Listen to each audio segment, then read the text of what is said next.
वंदे मातरम। हमने पिछले सत्र में देखा है कि जो गुरु महिमा का जो स्तर चल रहा था, सत्र चल रहा था, उसमें प्रथम कथा हमने आरुणि की सुनी।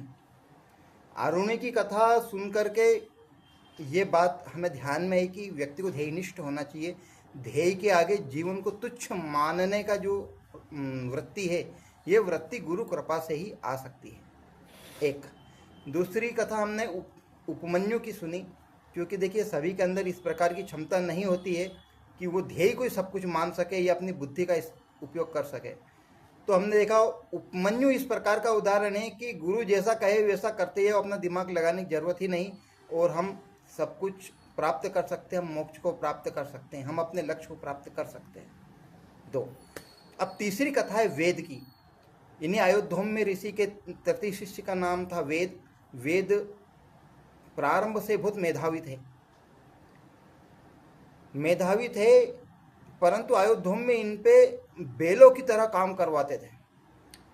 बड़े बड़े बोरे लाद देते थे, दिन भर मजदूर जैसे काम करवाते, गड्ढे खुदवाते, पेड़ पौधे लगवाते, गाय चरवाते, लकड़ियां बिनवाते, रोटी बनवाते और हम्मालों से भी ज़्यादा काम करते। बिल्कुल बेल बना दिया। लोग उनको बेल कहने लगे और आसपास के लोग कहने लग गए, बोले गुरुजी आपने इस व्यक्ति के ऊपर जितना जुल्म किया है, इसको बेल बना दिया है। बोले इसकी चमड़ी इतनी मोटी हो गई है कि ये अब बेल बन चुका है।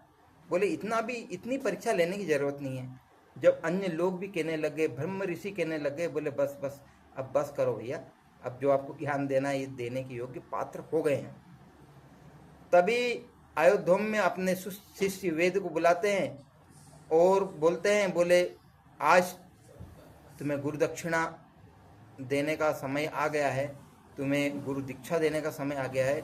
गुरु दीक्षा के प्रभाव के कारण, गुरु के प्रभाव के कारण तुम्हें सारे वेद शास्त्र स्वतः स्मृत हो जाएंगे।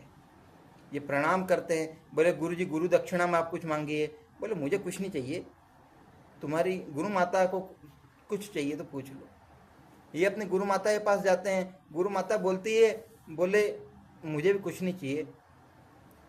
ज़्यादा जिद करते हैं तो गुरु माता बोलती है तुम देना ही चाहते हो तो कुबेर की पत्नी दिव्य कुंडलों को पहनकर घूमती है, उस महल में रहती है, उसके दिव्य कुंडल ला कर दे दो।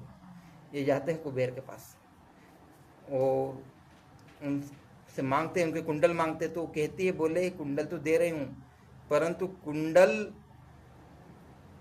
को प्राप्त करने के लिए तक्षक नाग हमेशा ही आगे पीछे घूमता रहता है, तुम इसकी रक्षा कर सकोगे? बोले हाँ मैं कर लूँगा, मैं ले जाऊँगा, आप चिंता मत करो।